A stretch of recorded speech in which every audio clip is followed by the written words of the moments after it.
All right, so yeah, so again, talking about the actual all to an ideal self, and again, like as Michael's example spoke to, I'm sure we all have examples like those that we've experienced. This is something that's been true of all human beings at some point in their lives, and quite naturally, your self-esteem is lower by the degree to which the actual self falls short of the an ideal self.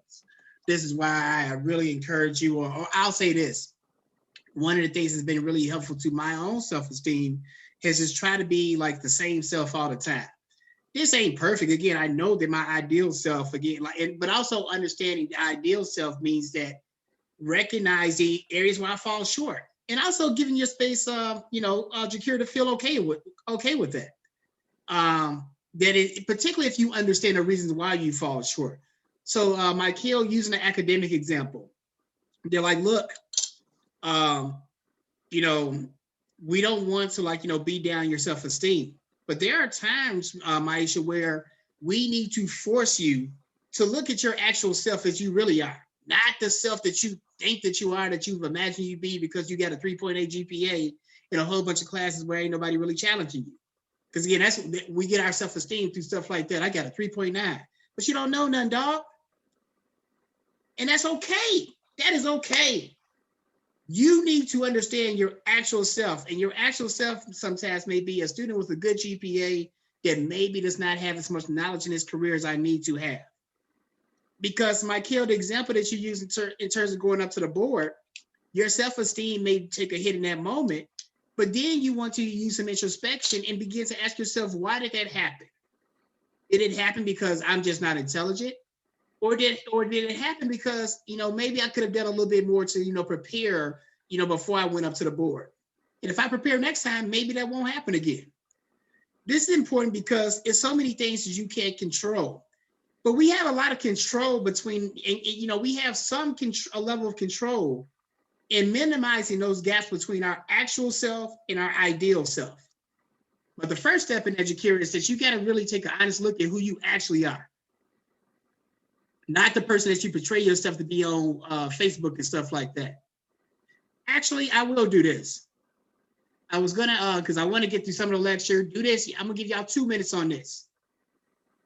I want you to use one word traits. Write down one word traits that you would use to describe yourself. We've been talking about the self now for the last week and a half. What are some traits that you might use to describe yourself? So again, some like I'm militant, I'm impatient, I'm Black, I'm a son, uncle. So as many things you could think of as possible. Write them down quick. The first things that come to mind, and then you can share your list in a moment.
If you're still writing it, keep going. But what are some things you come up so far?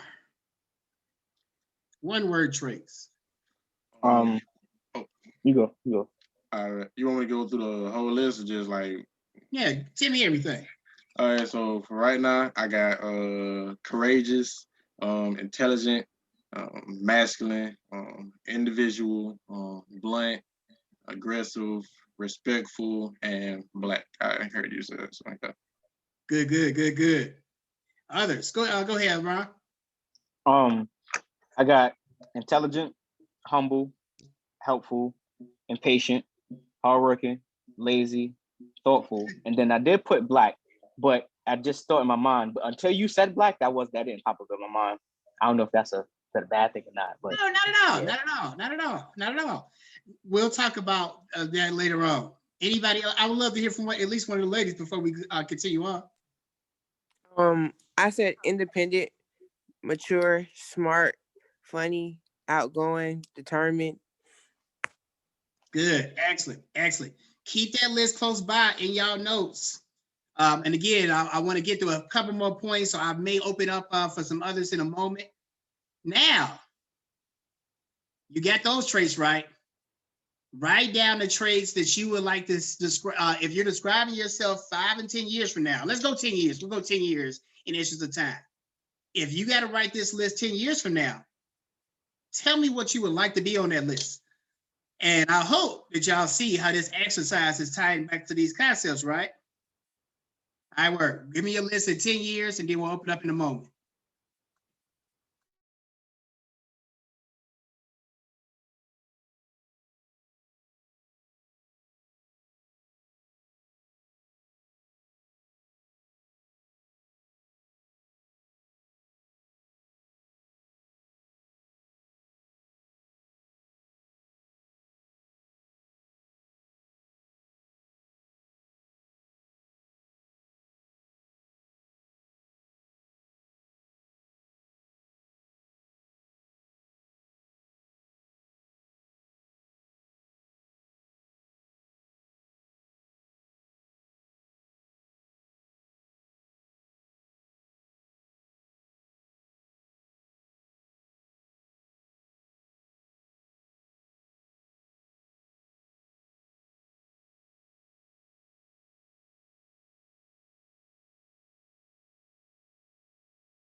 So what's that list 10 years from now, y'all?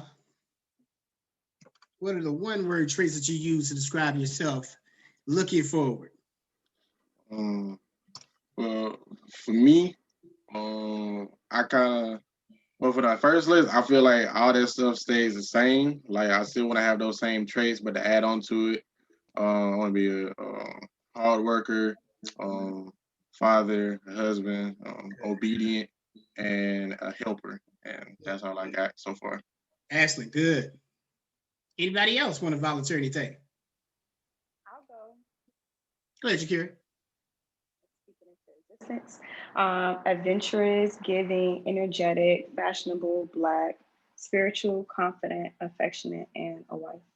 It's pretty much some of the same from the one word traits, but yeah. Absolutely. And good. And look, these are some things where we talked about, before, like, the things I'm going to test you on. I'm not going to test you on your list, Michael. I'm going to test you on Jakira's list, actually. Which one of Jakira's traits? Acre, and I'm just kidding. I will not test you all on that, but you will need to know these concepts. And the hope is by doing exercises like this, it'll help you understand a little bit better. And I would encourage you to even if to keep lists like that and to think about those things very closely. One of the things that I feel very good about is that in many ways, not always, like I'm lined up. How can I say this? As an older man, I'm the man that in many ways I wanted my younger self to be. But I also, like to your point, Michael, there are some things that, traits that I had when I was younger that I want to make sure that I still have when I was older. Because a lot of times, people say, well, hey, you're this age, you can't be this anymore. You're this age, you can't do this anymore. Or you're married now, so you can't do this. You're a father now, so you can't do this. Who made these rules? There are some things you may have to change and evolve, but I would really encourage you to think long and hard about who you want your older self to be, but don't be too divorced from your younger self. Like, I love young Kareem. I couldn't be here without him.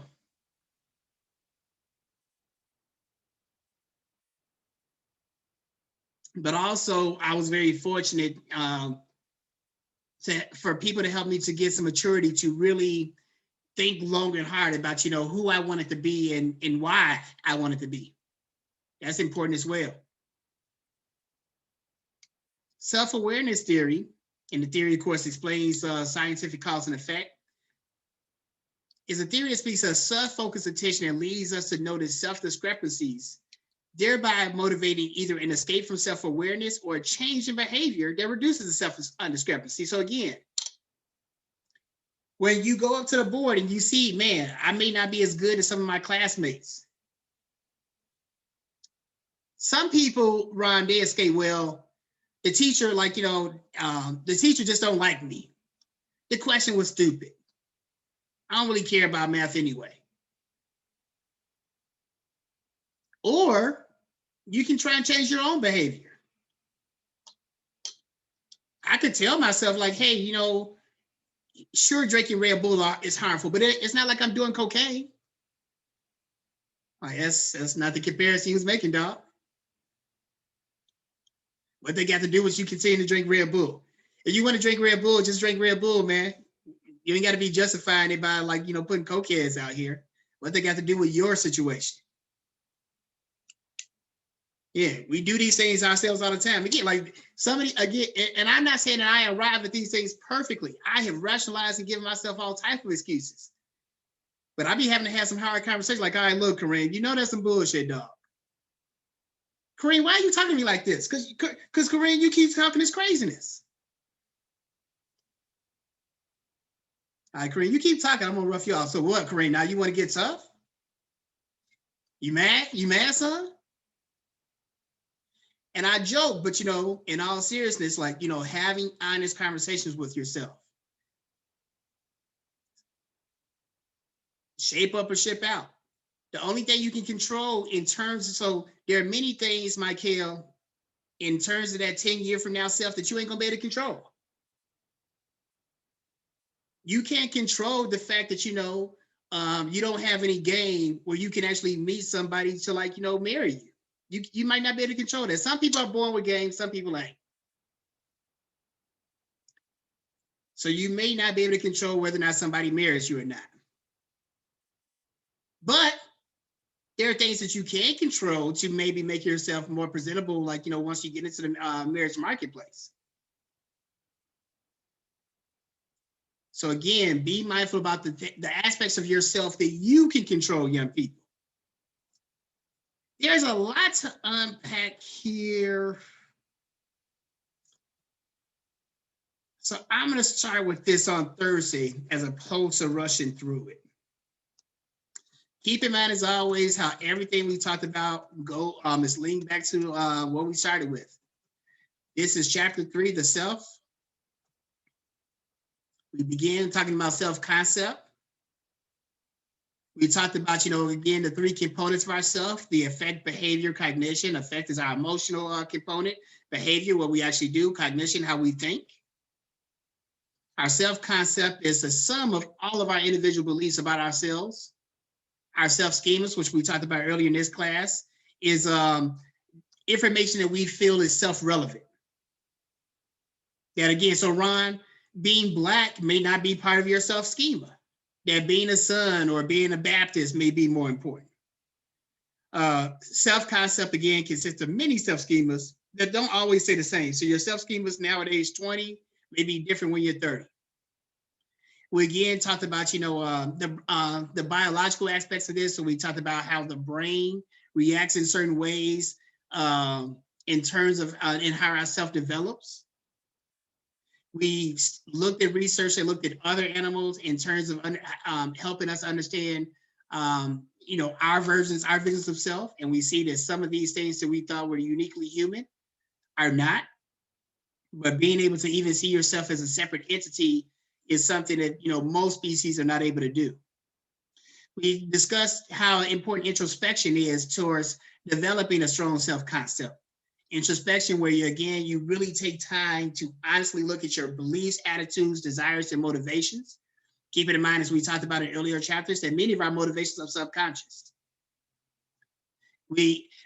Having a good sense of ourselves allows us to effective forecasting. Forecasting, again, much like we hear with weather, where we're looking at a weather forecast to see what the weather is going to be like on Friday.